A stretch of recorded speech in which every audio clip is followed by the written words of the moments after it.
السلام علیکم ورحمۃ اللہ وبرکاتہ۔ ایک دفعہ شیطان نے اپنے تمام تر ہتھیار کی سیل لگا دی تاکہ وہ ان سب کو بیچ سکے۔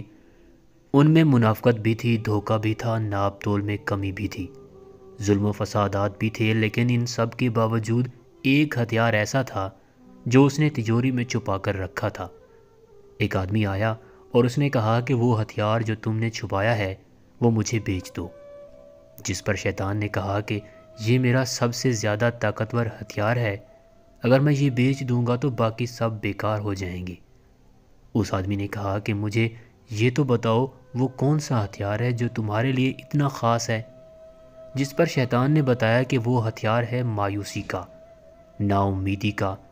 تو دوستو، سوچنا چاہیے جب آپ مایوس ہو جاتے ہیں یا نا امید ہو جاتے ہیں تو شیطان کے تمام تر ہتھیار آپ پر غالب آ جاتے ہیں اور آپ کچھ سوچ یا سمجھ نہیں پاتے۔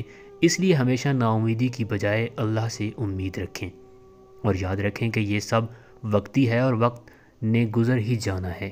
یہ مشکل وقت ہی صحیح، لیکن اللہ آپ کے ساتھ ہے۔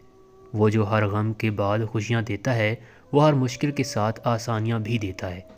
اس لیے اللہ پر یقین رکھیں اور اچھے وقت کے لیے ہمیشہ پر امید رہیں۔ اللہ ہمیں شیطان کی چالوں سے اور اس کی شرارتوں سے اپنی رحمت کی پناہ میں رکھے۔